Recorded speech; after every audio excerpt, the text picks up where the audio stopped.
Hidalgo, del Grupo Parlamentario del Partido de la Revolución Democrática, para presentar proyecto de decreto por el cual se crea la Ley General de Agua Potable y Saneamiento. En el uso de la palabra, señor senador.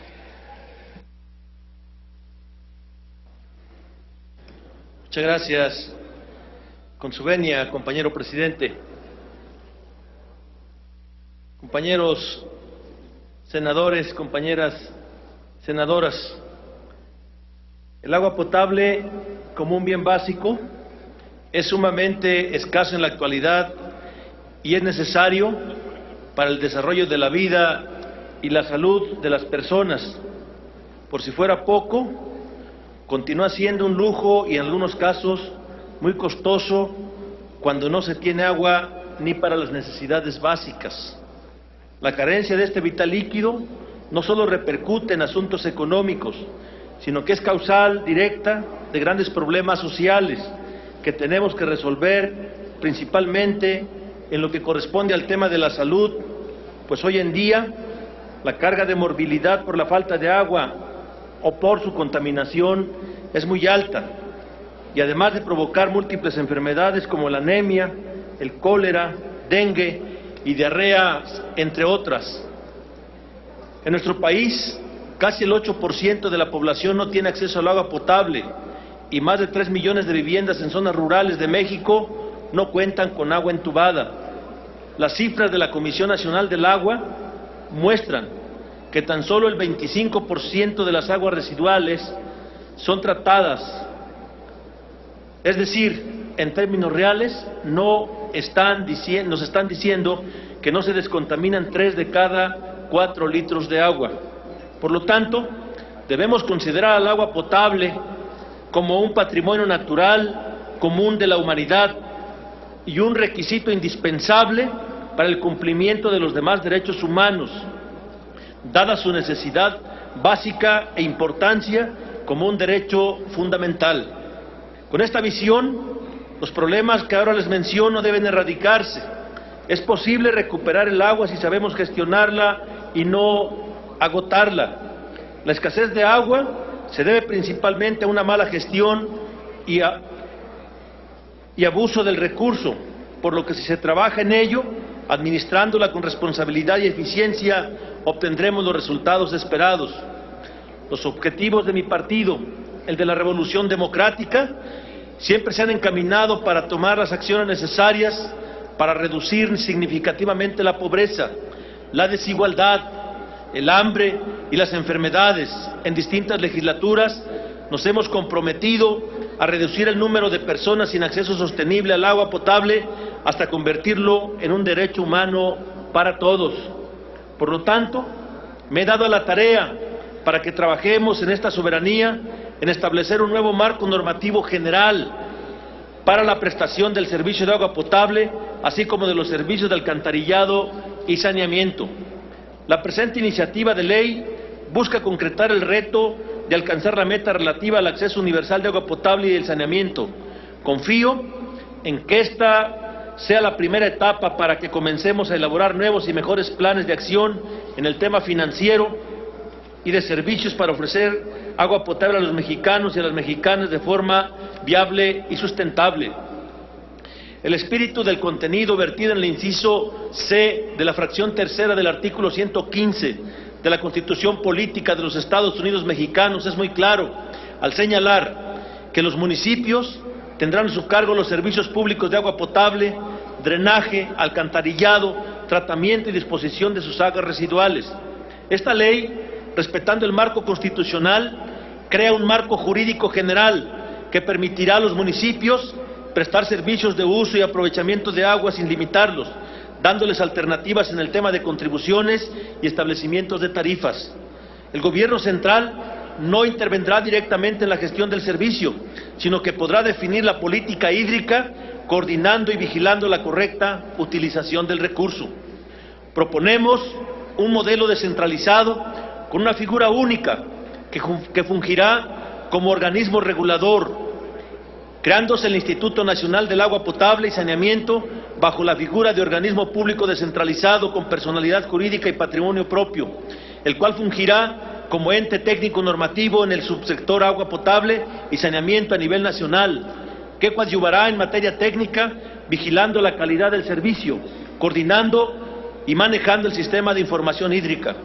Con esto quiero que quede claro, los gobiernos en los municipios seguirán siendo la única autoridad responsable para prestar los servicios de agua y saneamiento, teniendo como base esta ley general que orientará las legislaciones estatales y sus disposiciones reglamentarias.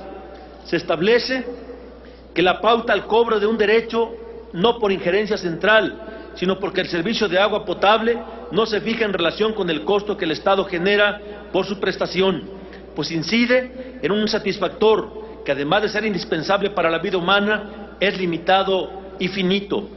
Su correcta prestación no depende de la voluntad de la autoridad administrativa, pues los criterios jurisprudenciales que ha emitido la Suprema Corte y el Poder Judicial de la Federación han establecido que está supeditado al agotamiento del recurso, a las condiciones climatológicas, a la captación de lluvias y demás aspectos que inciden en la obtención de este recurso natural, por lo que se justifica que para determinar que el pago de la contribución se atienda, entre otros aspectos, deben tomarse en cuenta las posibilidades donde el Instituto podrá incidir de manera coadyuvaria bajo la información y la visión general que tenga al ejercer sus atribuciones. De igual forma, se reconoce la necesidad de que la prestación de los servicios se realice por conducto de un organismo operador en cada uno de los municipios, buscando que tenga la autonomía financiera que refleje y garantice su propia sostenibilidad, toda vez que en muchas de las ocasiones la prestación de los servicios representa para estas entidades una fuerte carga económica. Con base en esta propuesta en materia de derechos humanos, todas las personas gozarán del derecho fundamental reconocido en la Constitución Federal y en los tratados internacionales de los que el Estado mexicano es parte, en la prestación del servicio de agua potable y saneamiento. Habrá una mejora en relación con los derechos de las personas a la protección de la salud, a un medio ambiente adecuado para su desarrollo y bienestar. Estamos considerándola como parte elemental del desarrollo humano y el acceso al agua potable y su saneamiento, buscando el mayor beneficio para el hombre y la mujer. Para ajustarme al tiempo que me señala el reglamento, ciudadano presidente, pido a usted se inscriba la iniciativa íntegra en el diario de los debates. Por su atención, muchas gracias. Con gusto, señor senador Fidel de Médicis Hidalgo. Pido a la Secretaría que inserte íntegramente la iniciativa que ha presentado el señor senador Fidel. Túrnese a las comisiones de estudios legislativos y en su momento a las comisiones de medio ambiente, recursos naturales y pesca. A continuación, se le concede el uso de la palabra al señor senador Fernando Enrique Mayans Canaval, del Grupo Parlamentario del Partido de la Revolución Democrática, para presentar proyecto de decreto por el que se adiciona un párrafo séptimo al artículo 4 constitucional. En el uso de la palabra, señor senador.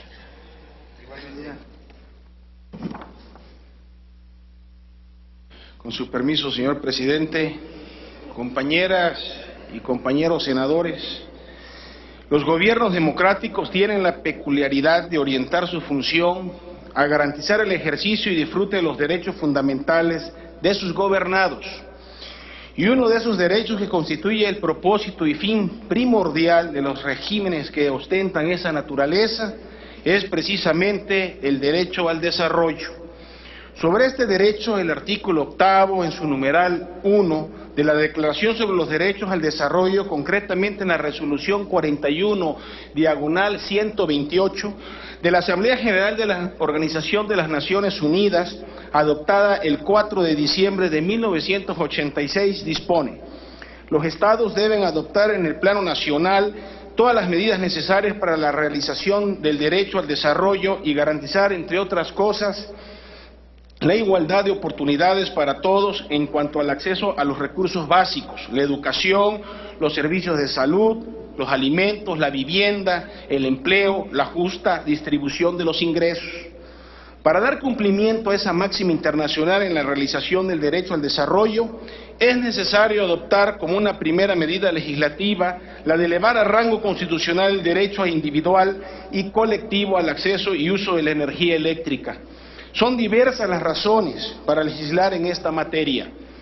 Su pleno reconocimiento constitucional como parte de las decisiones políticas fundamentales del Estado mexicano constituye la base y el fundamento desde la Ley Suprema para la implementación de una auténtica política energética de Estado que permita refrendar objetivos históricos que dieron origen al sistema eléctrico nacional y que deben seguir siendo un imperativo para el gobierno federal por tener vigencia permanente en cuanto a su cumplimiento, como lo son que todos los mexicanos, sin distinción de clase, nivel socioeconómico, nivel educativo, cultural y ubicación geográfica, dispongan en su vida diaria del fluido eléctrico con máxima calidad y mínimo costo, que el aparato productivo disponga en electricidad continuo, estable y a precios competitivos para aumentar su productividad y por ese medio alentar el máximo desarrollo económico, que la nación controle ese proceso y los recursos utilizados para ello, para que tanto su usufructo como la introducción de nuevas tecnologías a lo largo de la cadena eléctrica se introduzcan en beneficio para toda la sociedad y no solo para unos cuantos.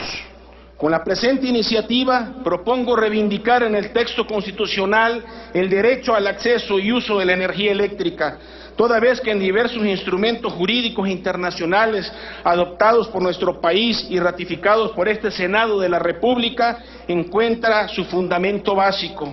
El artículo 25, párrafo primero de la Declaración Universal de los Derechos Humanos establece el derecho de todo ser humano a la salud, a la alimentación, al vestido y vivienda. Los artículos 11º y 12º del Pacto de Derechos Económicos, Sociales y Culturales, que básicamente corresponden a los derechos a la salud y a la vivienda. Del Pacto de Derechos Económicos, Sociales y Culturales se desprendió en 1991 la llamada Observación General número 4 del Comité de Derechos Económicos, Sociales y Culturales relativa al derecho a una vivienda adecuada, definiendo esta como el derecho a vivir en seguridad, en paz y dignidad en alguna parte. Esta definición fue explicitada en 1993 por el señor Rajinder Sarkar, relator especial de la Organización de las Naciones Unidas en la Estrategia Mundial de Vivienda, aceptada por su Asamblea General, estableciendo vivienda adecuada como el disponer de un lugar donde poderse aislar con espacio adecuado, seguridad adecuada, iluminación y ventilación adecuada, una infraestructura básica adecuada y una situación adecuada en relación con el trabajo y los servicios básicos, todos ellos a un costo razonable. Por otra parte, los artículos 3, 6 y 7 de la Declaración sobre la utilización del progreso científico y tecnológico en interés de la paz y en beneficio de la humanidad, que señalan la obligación de los Estados de garantizar que los logros científicos y tecnológicos, en este caso la electricidad, sirvan para satisfacer las necesidades materiales y espirituales de todos los sectores de la población, entendiendo a todos los extractos de sus beneficios y asegurando que estos logros contribuyan a la realización más plena posible de los derechos humanos y las libertades fundamentales sin discriminación alguna. Se ha sostenido en recientes foros internacionales que otro aspecto fundamental a sustentar en materia del derecho a la energía eléctrica es aquel relacionado con la prevención de la salud pública y familiar, y en particular de mujeres y de la niñez, siendo que estos sectores de la población, los más vulnerables, son al mismo tiempo los más estrechamente vinculados con su uso y mantenimiento de viviendas y al cuidado de la salud familiar. Al respecto, la Convención sobre la Eliminación de todas las formas de discriminación contra la mujer, en su artículo 14, numeral 2, inciso H, instituye claramente el derecho a la electricidad como parte de un derecho humano, al establecer que los Estados partes adoptarán las medidas apropiadas para eliminar la discriminación contra la mujer y la asegurada al derecho a gozar de condiciones de vida adecuadas, particularmente en la esfera de la vivienda, los servicios sanitarios, la electricidad y el abastecimiento de agua, el transporte y las comunicaciones.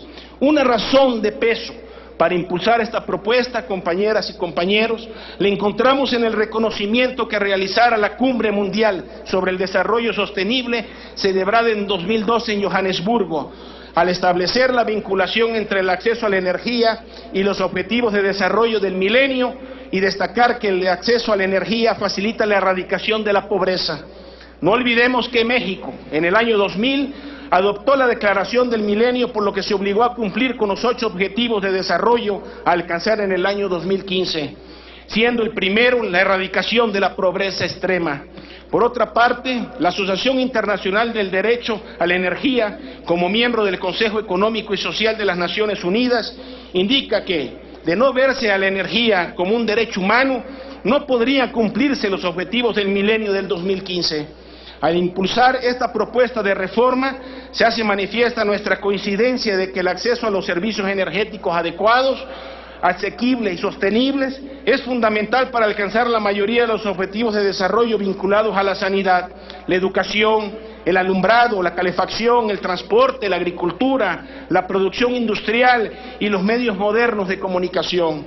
Compañeras y compañeros senadores, en el ámbito internacional, hemos escuchado voces que con preocupación han manifestado que en el pleno siglo XXI es imposible hablar de vida digna sin un mínimo de energía, por lo que en el diseño y aplicación de toda política energética se deben establecer como visión primordial el reconocimiento de la energía como un derecho humano. Coincidimos plenamente en esta visión y logrará que los objetivos y líneas estratégicas en torno al nivel de precios, la calidad ambiental de las actividades energéticas, la adecuada participación de la renta, el abastecimiento del sistema energético, entre otros aspectos, sean medios que procuren el desarrollo y la reducción de la pobreza. El reconocimiento y respeto por los derechos humanos es, sin lugar a dudas, la plataforma para la construcción no solo de las políticas públicas nacionales, sino condición necesaria para la coordinación con estrategias internacionales de energía que contribuya al desarrollo económico con un enfoque social. Por lo anterior expuesto, me permito someter a la consideración del Pleno de este Senado de la República el siguiente proyecto de decreto por el que se adiciona un párrafo séptimo al artículo 4 de la Constitución Política de los Estados Unidos Mexicanos. Único. Se adiciona un párrafo séptimo al artículo 4 de la Constitución Política de los Estados Unidos Mexicanos, recorriéndose el actual párrafo séptimo a 11º, pasando a ser 8º a 12º, para quedar como sigue. Artículo 4, párrafo séptimo. Toda persona tiene derecho al acceso y suministro a la energía eléctrica con calidad para su uso y consumo personal y doméstico, en forma asequible, proporcional y equitativa en su costo. El Estado garantizará en todo momento el respeto y disfrute de este derecho para su desarrollo y bienestar, y la ley establecerá las bases y las modalidades para el suministro equitativo y sustentable de la energía eléctrica, considerando, además de la sustentabilidad ambiental, los índices y factores socioeconómicos para el establecimiento de las tarifas y costos aplicables a dicho suministro. Transitorios. Primero, el presente decreto entrará en vigor al día siguiente de su publicación en el Diario Oficial de la Federación. Segundo, se derogan todas las disposiciones que se opongan al presente decreto. Por la trascendencia en la materia de esta propuesta, pido a la Presidencia y a la Mesa Directiva se inserte íntegramente el texto de la misma en el Diario de los Debates. Por su atención, muchas gracias. Con gusto, señor senador Fernando Mayans. Pido a la Secretaría se inserte íntegramente la iniciativa que ha presentado el señor senador Mayans. Túrnese a la Comisión de Estudios Legislativos y en su momento a la Comisión de Puntos Constitucionales. En el apartado de proposiciones se le concede el uso de la palabra a la senadora Lidia Guadalupe Merodio Reza, a nombre propio, y de los senadores Graciela Ortiz González, Patricio Martínez García, Javier Corral Jurado y Armando Ríos Peters, para presentar punto de acuerdo que exhorta a la Secretaría de Hacienda y Crédito Público a ordenar el cese de funciones y cierre definitivo de la garita aduanera Puerto de Janos en el estado de Chihuahua. En el uso de la palabra. Con su venia, señor presidente. Hago uso de la tribuna en nombre propio de los senadores Graciela Ortiz González, Patricio Martínez García, Javier Corral Jurado y Armando Ríos Peter.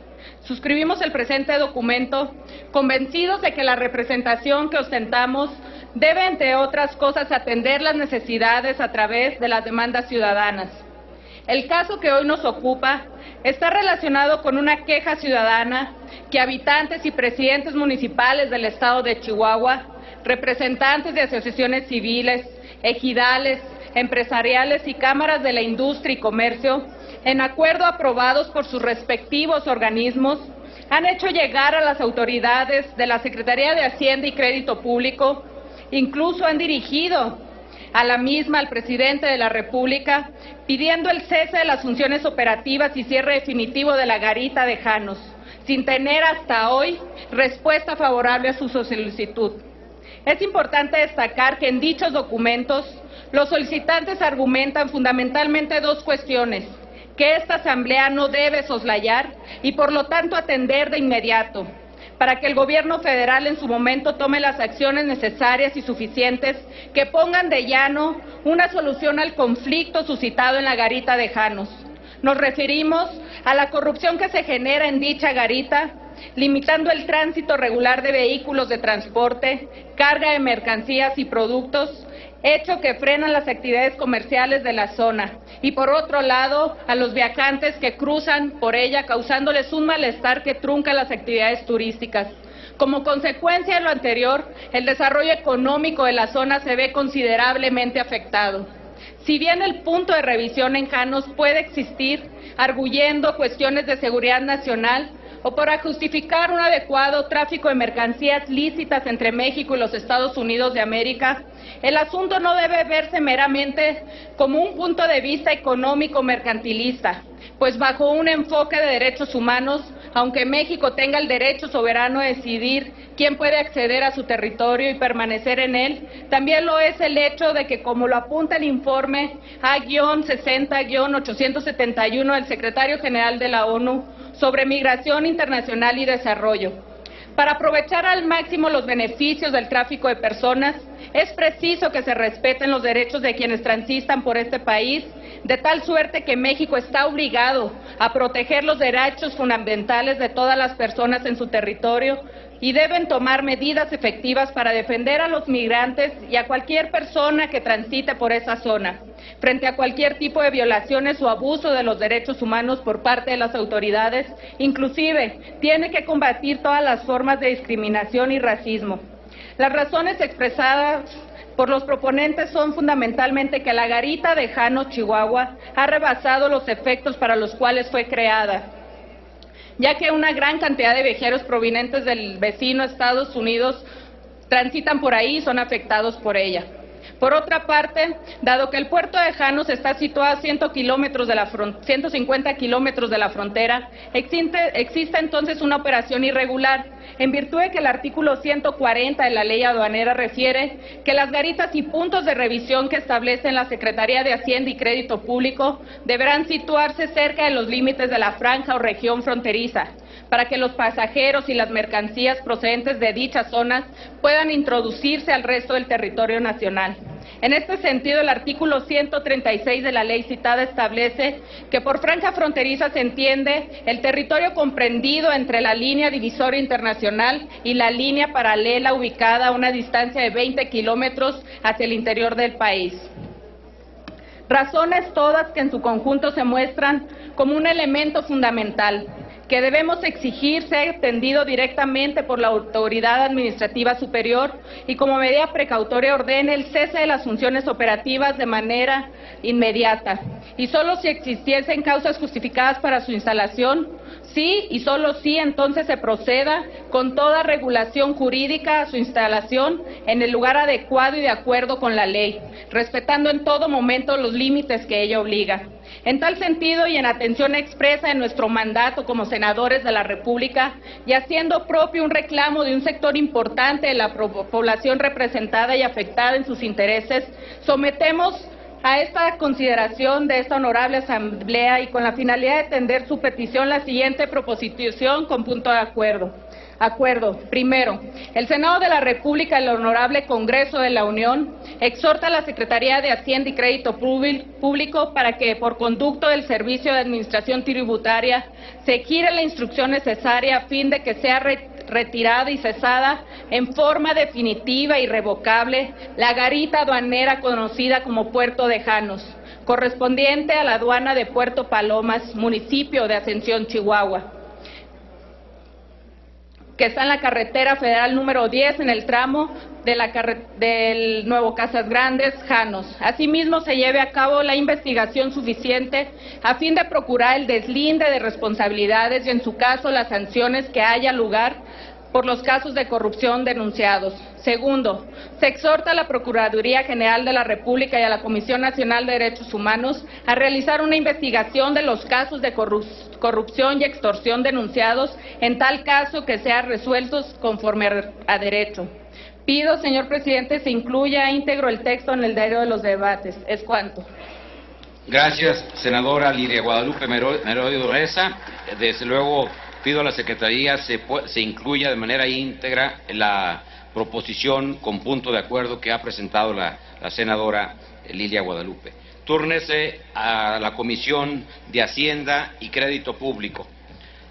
A continuación, se le concede el uso de la palabra al senador Luis Fernando Salazar Fernández, del Grupo Parlamentario del Partido Acción Nacional, para presentar punto de acuerdo que exhorta al jefe del Ejecutivo del Estado de Coahuila a explicar los motivos, razones y condiciones en que se llevará a cabo la renegociación de la deuda de esa entidad. En el uso de la palabra. Con su permiso, señor presidente. En agosto de 2011, el grupo dominante en el Congreso del Estado de Coahuila aprobó y reconoció oficialmente el megaendeudamiento generado por la administración de Humberto Moreira, pasivo que hasta pocas semanas antes de este acto seguía siendo negado por las autoridades locales. Pocos días después, el gobierno local, por conducto de algunos de sus funcionarios de mayor confianza, inició el proceso de renegociar la deuda con las instituciones financieras involucradas. Todo en absoluto silencio, con total opacidad y sin que hasta la fecha sean revelados los pormenores de esas negociaciones a la ciudadanía. Tampoco los contratos y las condiciones detalladas de estas transacciones se han publicado. Esto a pesar de ser información que por ley debe de hacer acceso al público, de acuerdo a lo dispuesto por la Ley de Deuda Pública de la entidad en sus artículos 13, fracciones 26, 27 y artículos 92, 94, 95 y 96 y 98 de la propia ley. Dicho lo anterior, en fecha reciente y a un año de aquella renegociación del enorme pasivo local, la administración de Rubén Moreira ventila en medios de comunicación que va a iniciar o ya ha iniciado una segunda renegociación de la megadeuda coahuilense. Esto, al parecer, no aporta elementos extraños. El gobierno local trata de hacer pasar por una situación normal, pero hay un pequeño problema. La renegociación se está haciendo o se hará de espaldas al Congreso, sin su permiso. Al menos, repito, al menos, esta es la situación hasta este momento. De vital importancia resulta citar las siguientes disposiciones de la Ley de Deuda de la entidad. Artículo 12. Al Congreso del Estado le corresponde, fracción quinta, autorizar a las entidades el refinanciamiento y la reestructuración de deuda pública en los términos previstos en la presente ley. Artículo 13. Al Poder Ejecutivo del Estado le compete, fracción 7, celebrar previa autorización, en su caso, del Congreso, operaciones de refinanciamiento y reestructuración de la deuda pública a cargo del Estado. Artículo 83. Con excepción de lo previsto en el artículo 9, las entidades únicamente podrán refinanciar los empréstitos, créditos o financiamientos a su cargo con la autorización previa del Congreso. Y si bien el artículo 84 del mismo ordenamiento dispone que las entidades podrán celebrar operaciones de reestructuración de los empréstitos o créditos a su cargo, cuando el objeto de las mismas sea el mejoramiento de las condiciones originales de los financiamientos, consistente en la reducción del plazo, la disminución de la tasa de interés o la reducción de las garantías sin necesidad de autorización por el Congreso. El gobierno del Estado de Coahuila no ha informado con precisión al Congreso local sobre los alcances de esta renegociación, ni sabemos si se trata de una reestructura o refinanciamiento. La deuda de Coahuila sigue envuelta en un halo de opacidad, misterio y muchas preguntas sin resolver, y ya va el actual gobierno estatal por una segunda renegociación. También debemos resaltar que cuando se negocia con la banca, generalmente hay incremento del pasivo en cuanto a su capital o en relación a los intereses. Difícil es creer que la banca concederá nuevas condiciones de pago a Coahuila sin que le cueste a la entidad una cantidad adicional a erogar en el mediano o largo plazo por los costos de la deuda. Cualquier renegociación que implique un incremento en el capital o en sus intereses es más bien una operación de reestructura o refinanciamiento y por ende debe solicitar la autorización del Congreso local. La deuda coahuilense ha traído efectos devastadores en la economía local, así como en los servicios, obras públicas, programas y que en el nuevo gobierno estatal debe brindar a la ciudadanía, y un incremento descomunal en muchos impuestos y derechos de naturaleza estatal. Lo menos que merecen los coahuilenses en estos momentos es que este tema sea tratado con total transparencia y claridad. Por lo anteriormente expuesto, solicito a esta soberanía sea aprobado el siguiente y único punto de acuerdo: que esta Cámara de Senadores exhorta respetuosamente al jefe del Ejecutivo del Estado de Coahuila para que explique de modo claro a la ciudadanía que representa, así como al Congreso del Estado, los motivos, las razones y condiciones en que se llevará a cabo la renegociación de la deuda de la entidad, y en su caso, si se trata de una operación de reestructura o refinanciamiento, que solicite la autorización correspondiente al Congreso del Estado en los términos de la Ley de Deuda Local. Atentamente, el de la voz. Gracias, señor presidente. Gracias, señor senador Luis Fernando Salazar. Túrnese esta propuesta. ¿Para qué asunto, senadora Silvia? Señor senador Luis Fernando, la senadora Silvia Garza, si le permite sumarse al mismo. Pido a la Secretaría tome nota de ello. Túrnese a la Comisión de Hacienda y Crédito Público. A continuación, se le concede el uso de la palabra a la senadora Iris Vianey Mendoza, del Grupo Parlamentario del Partido de la Revolución Democrática, para presentar punto de acuerdo que exhorta al titular del Ejecutivo Federal a ordenar la suspensión y clausura inmediata de los trabajos de explotación minera a cielo abierto que realiza la empresa New Golds Minera San Javier en Cerro de San Pedro, San Luis Potosí. En el uso de la palabra, senadora. Gracias, buenas tardes a todas y a todos. Antes que nada, comentarles que este punto no es contra la minería. Al contrario, consideramos a la minería una actividad fundamental para el desarrollo del país y en general de la humanidad. Quiero hacer mención de que hoy nos acompañan los compañeros del Frente Amplio, opositor a la minera San Javier, que están por aquí. Muchas gracias. El cuestionamiento social en este momento es contra la minería a cielo abierto. La minería a cielo abierto es vorazmente devastadora. El daño que provoca es irreversible y permanente. Hoy se cuenta con modernos equipos de excavación que permiten que en cuestión de horas se muevan toneladas y toneladas de materiales. El impacto sobre los mantos freáticos y acuíferos es devastador. La contaminación de metales pesados provoca enfermedades crónico-degenerativas y obviamente genera miles de toneladas de desechos que acidifican la tierra, y obviamente la pérdida de la biodiversidad es irreversible. El tema que hoy nos trae aquí, en particular, es el de los trabajos que una empresa extranjera canadiense está realizando en el Cerro de San Pedro. Para muchos es conocido ya el tema. Hace varios años que New World Minera San Javier viene trabajando en San Luis. Esta imagen que les voy a mostrar es el escudo de armas de San Luis Potosí. El cerro que tenemos aquí, con estos orificios que semejan las minas, es el Cerro de San Pedro, del cerro que vengo a hablarles, que solo lo pueden ver en el escudo porque ya no existe.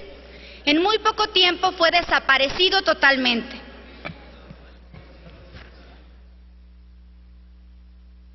La minería a cielo abierto, como les decía, además de contaminar y de tener un impacto impresionante en la flora, fauna, también afecta de manera directa a la salud de los ciudadanos. Y figuras emblemáticas como esta que está en el escudo de armas, desde alrededor de 1527, han desaparecido. Afecta también nuestra cultura. Hoy, así se encuentra. Esta es la imagen que hoy vemos. Fueron removidos toneladas y toneladas de mineral, de tierra, en un proceso que es bastante económico para esta empresa extranjera. Y digo económico porque no requieren de mucho personal para extraer el oro de esta mina. Lo que está ocurriendo es que por cada tonelada de tierra que sacan de esta mina a cielo abierto, después del tratamiento que le dan con equipo muy sofisticado, solo obtienen por tonelada 0.6 gramos de oro, es decir, alrededor de medio gramo de oro por tonelada. Es rentable porque no se requiere de mucho personal para operar, alrededor de 300 trabajadores como máximo. El cerro no desapareció por completo. Fue movido en camiones de volteo y se depositó todo el material en un valle cerca de la comunidad. El Cerro de San Luis, que está en el escudo de armas, hoy lo podemos ver disperso en un valle. La situación que se está viviendo no solo en el municipio de San Pedro, sino en otras partes del país es preocupante. Para nosotros es fundamental que abordemos este tema, ya que la corrupción y la complicidad de los 3 niveles de gobierno ha permitido que esta minera extranjera siga operando sin permiso. Pese a la sentencia del 5 de octubre del 2005 de la Sala Superior del Tribunal Federal de Justicia Fiscal y Administrativa que ratifica la anulación de la autorización ambiental y por ende el cambio de uso de suelo, la empresa no ha dejado de trabajar. Además, se ha dedicado a hostigar y a perseguir a las personas que han alzado la voz, a quienes se han organizado para parar esta explotación. Venimos ante esta soberanía para pedirles su apoyo en este tema, porque consideramos de fundamental importancia poder intervenir para exhortar al Ejecutivo Federal para que ordene la suspensión y clausura inmediata de los trabajos de explotación de minera a cielo abierto en San Luis, de manera particular en San Pedro, para que decrete la revisión de las cancelaciones ya otorgadas y la suspensión inmediata del otorgamiento de concesiones a nuevas mineras de explotación a cielo abierto. Esto con base en la resolución del pasado 2 de julio del Tribunal de Guadalajara, donde declara inconstitucional el otorgamiento de estos permisos para explotar minas a cielo abierto en nuestro país. Es nuestro deber hacer cumplir la ley y una vez que logramos tener esta sentencia después de una lucha de años, acompañar a la comunidad, por lo que les pedimos también que la Junta de Coordinación Política someta a consideración del Pleno de esta Cámara de Senadores la construcción de una comisión especial que tenga por objeto revisar en forma integral la legislación en materia minera y en materia ambiental asociada a la industria extractiva, así como vigilar el uso y el curso de las investigaciones abiertas con motivo de hechos violentos que se han perpetrado contra los activistas sociales de esta minera San Javier. Muchas gracias. Gracias, senadora Iris Vianey Mendoza. En su momento, los primeros 5 resolutivos se turnarán a la Comisión de Comercio y Fomento Industrial y el último punto se turnaría a la Junta de Coordinación Política. Enseguida se le concede el uso de la palabra a la senadora Lisbeth Hernández Lecona, del Grupo Parlamentario del Partido Revolucionario Institucional, quien presentará punto de acuerdo para crear la Comisión Especial de Atención a los Asuntos de la Familia. En el uso de la palabra. Gracias, señor presidente, compañeras senadoras, compañeros senadores.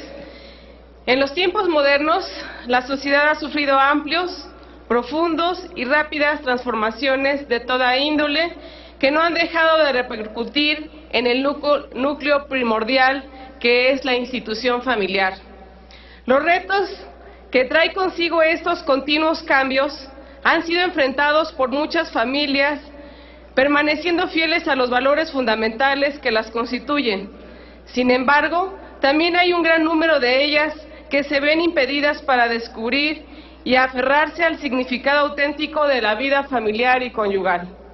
La familia representa una riqueza singular para la mujer y el hombre, ya que es el lugar natural de la transmisión y defensa de la vida, así como la primera escuela donde se aprenden los valores universales y trascendentales indispensables para la construcción de una sociedad donde reine la justicia y la paz.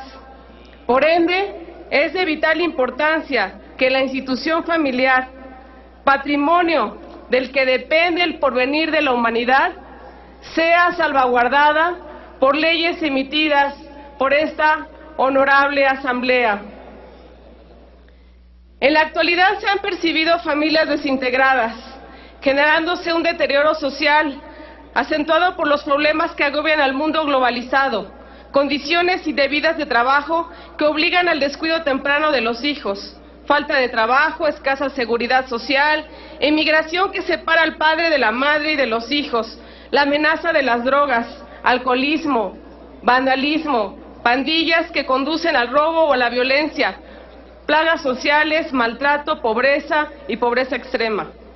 No es posible comprender ampliamente la situación que atraviesan alrededor de 22 millones de familias mexicanas, pues se desconocen los modelos de las mismas, aspectos relacionados a los principios y valores, así como las tendencias en el modus vivendi que prevalece. Debemos reconocer que los esfuerzos realizados para el impulso de valores, políticas públicas, programas, incentivos fiscales, sociales y económicos que fortalezcan a la familia no han sido suficientes, pues permea un alto grado de dispersión, falta de información, desintegración y falta de observancia a los derechos humanos inalienables a la familia.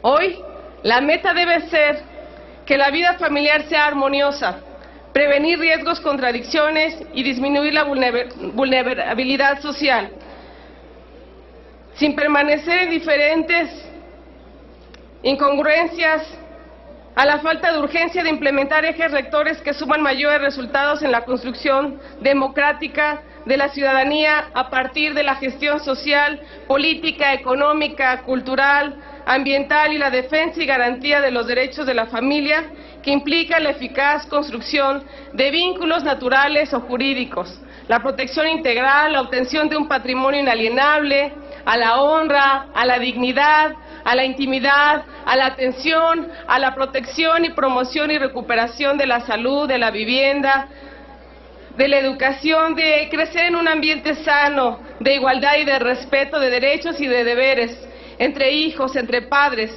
todo eso dentro de un marco jurídico moderno para que evitemos que después sea demasiado tarde. Es por ello que ante ustedes propongo la creación de una comisión especial de atención a los asuntos de la familia, mediante la cual se generen las leyes reglamentarias que establezcan los procedimientos garantizadores del goce efectivo de los derechos humanos, que definan y recomiendan la adopción de políticas públicas útiles para beneficio del núcleo familiar a partir del diálogo entre el gobierno y la sociedad. Por lo anteriormente expuesto y fundado, someto a consideración de esta honorable Asamblea el siguiente proposición con punto de acuerdo. Único, de conformidad con el artículo 119, numeral 2 del Reglamento del Senado de la República, se exhorta respetuosamente a los integrantes de la Junta Política a realizar el proyecto de creación de la Comisión Especial de Atención a los Asuntos de la Familia del Senado de la República. Es cuanto, señor presidente. Gracias, compañeros. Gracias, senadora Lisbeth Hernández. Túrnese la propuesta de la senadora a la Junta de Coordinación Política. Gracias. ¿Para qué asunto?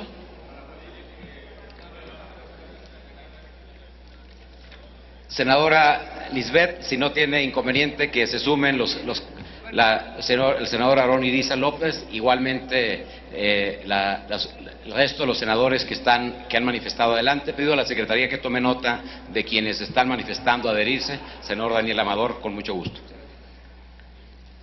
A continuación, se le concede el uso de la palabra a la senadora Maqui Ortiz Domínguez, del Grupo Parlamentario del Partido Acción Nacional, para presentar punto de acuerdo que exhorta a emprender campañas que favorezcan e impulsen la donación y trasplante de órganos. En el uso de la palabra. Gracias. Con su permiso, a nombre mío y de la senadora Mariana Gómez del Campo, conmemorar la donación y trasplante de órganos sin duda tiene como objetivo concientizar a la sociedad sobre la importancia de esta actividad humana, y es relevante si tomamos en cuenta las enfermedades que están prevaleciendo en los mexicanos, como la diabetes mellitus, la hipertensión y obesidad, las cuales traen consecuencias devastadoras para los órganos. Durante la 61 legislatura del Congreso de la Unión se aprobaron reformas a la Ley General de Salud en materia de donación de órganos. Con dicha reforma se regula el proceso para asegurar la transparencia en donaciones y trasplantes, y establece además una campaña permanente dirigida por la Secretaría de Salud en coordinación con las instituciones públicas del Sistema Nacional de Salud y con los gobiernos de las entidades federativas para concientizar y promover la donación y los trasplantes. Otro de los méritos de la reforma es que los establecimientos de salud tendrán que contar con un coordinador hospitalario de donación de órganos y tejidos para trasplantes, los cuales serán validados por el Centro Nacional de Trasplantes.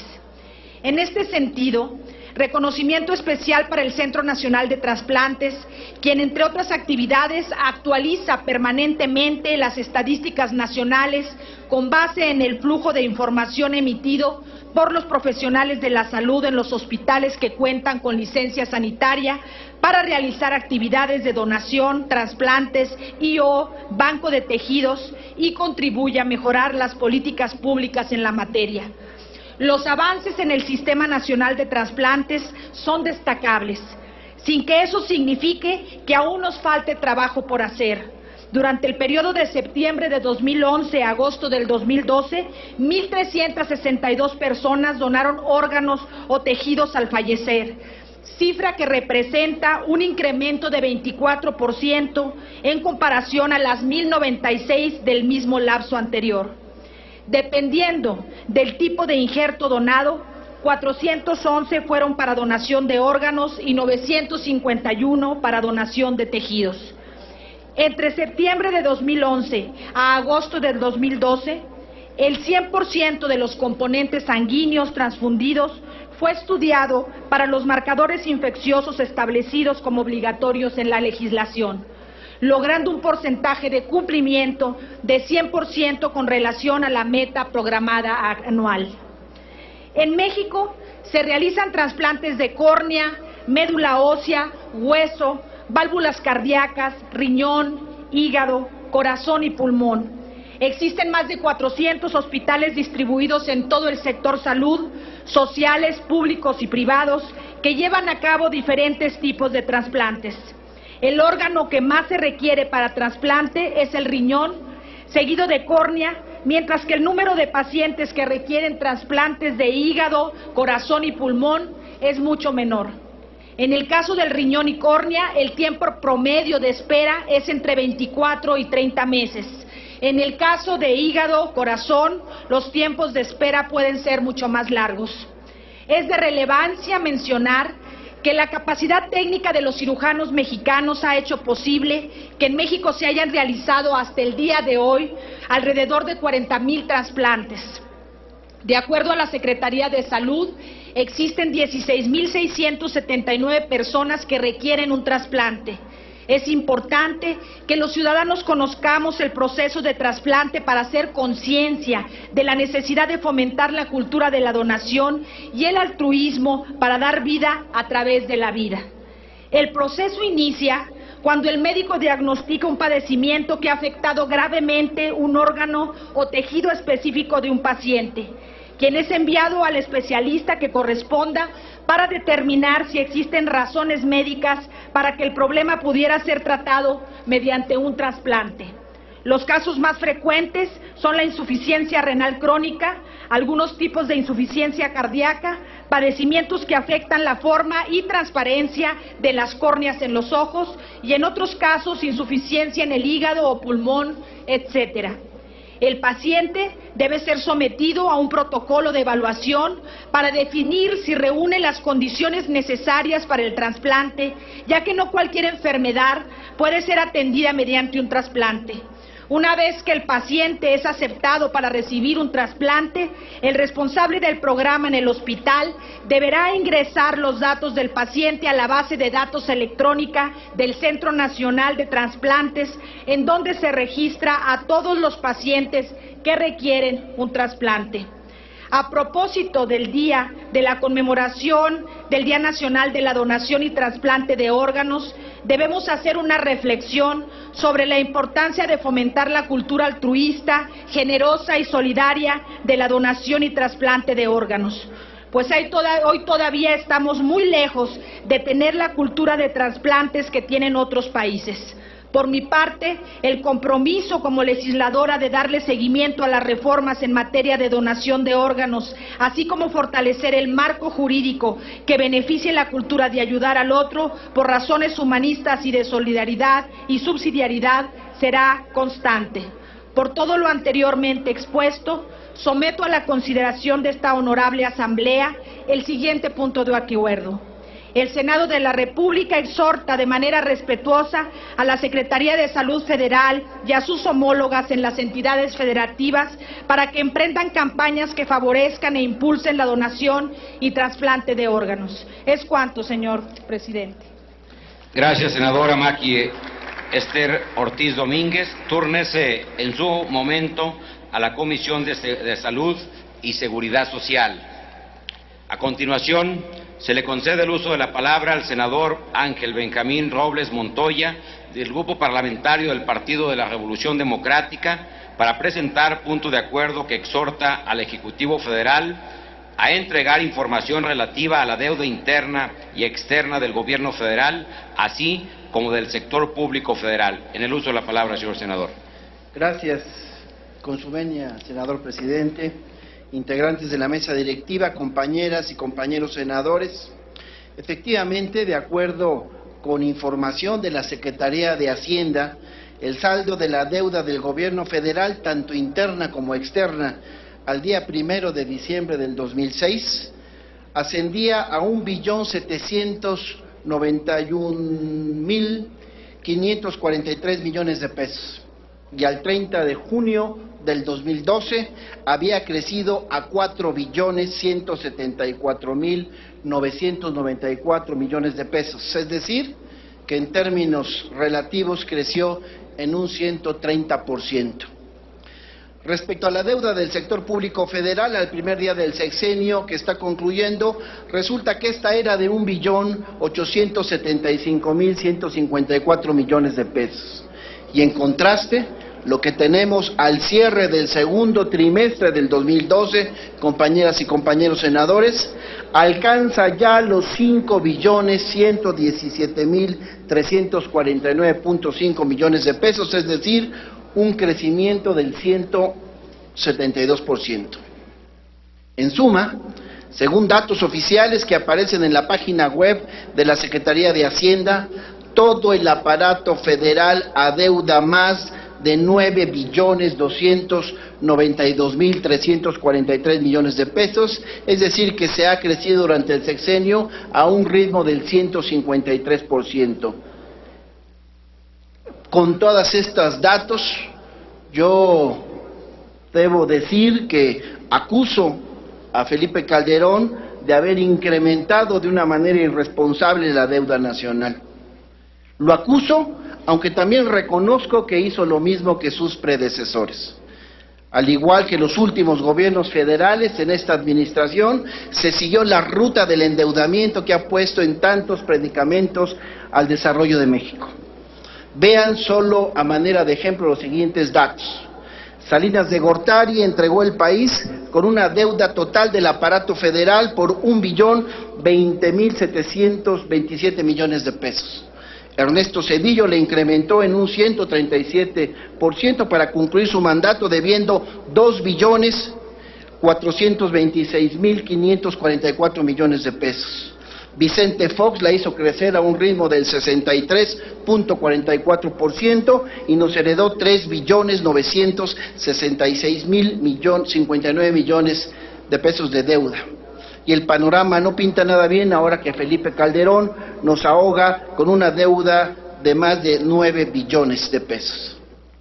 El manejo de esta deuda ha sido tan irresponsable como el que ha ocurrido con algunas deudas de las entidades federativas durante los últimos años. Y lo más lamentable es que semejante endeudamiento no se ha visto reflejado en una mejora de vida para la población. Por el contrario, el balance del sexenio es un crecimiento del PIB mínimo y totalmente insuficiente. Altos niveles de desempleo e informalidad, incremento en la dependencia alimentaria, incremento en la inflación, incremento en la pobreza y una estrategia equivocada contra el crimen organizado que ha sembrado al país de miles de muertos. En este sentido, y de acuerdo con cifras oficiales del INEGI, la importación de productos agropecuarios, lo digo a manera de ejemplo, del 1 de enero del 2007 al 30 de junio del 2012, ascendió a la estratosférica cifra de 59.220 millones de dólares, es decir, un 62.92% por arriba de lo que se erogó el sexenio anterior. En otras palabras, cada día del presente sexenio que está concluyendo se gastó en promedio 29.477.000 pesos para comprar productos básicos en el extranjero con el fin de satisfacer la demanda de alimentos del país. Esto es, al seguir la ruta de las mismas políticas económicas equivocadas que se han venido aplicando desde varios sexenios, se ha situado al país en un contexto de dependencia alimentaria sin precedentes. Con Vicente Fox se gastó un total de 36.348 millones en productos agropecuarios, con Ernesto Zedillo fueron 25.447 millones de dólares. Finalmente, no sobra decir que precisamente en este momento es fundamental conocer información de toda la deuda del aparato federal, tanto para el gobierno que está por entrar el 1 de diciembre y que debe estar seguramente comenzando a definir las acciones que se van a desarrollar en los años por venir, pero también para la oposición, de manera que todos podamos estar conscientes de las implicaciones del endeudamiento y hasta dónde éste podrá afectar la capacidad de maniobra de la próxima administración. Además, hay que considerar que el dictamen sobre la Ley de Contabilidad Gubernamental que se acaba de aprobar considera en su artículo 78 y sexto transitorio que la transparencia en materia de deuda, pero también hay que estar conscientes que deberán transcurrir algunos meses para que se pueda aplicar debidamente lo ahí estipulado.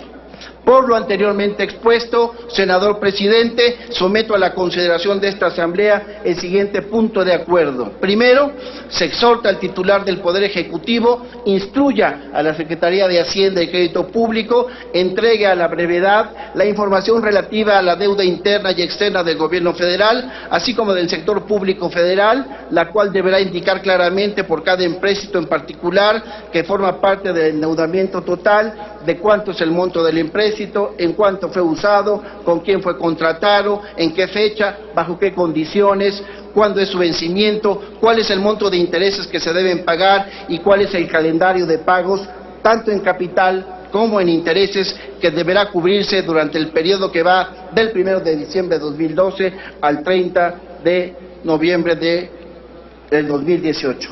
¿Es cuánto, senador presidente? Gracias, senador Ángel Benjamín Robles Montoya. Túrnese a la Comisión de Hacienda y Crédito Público la propuesta de punto de acuerdo que ha presentado el señor senador.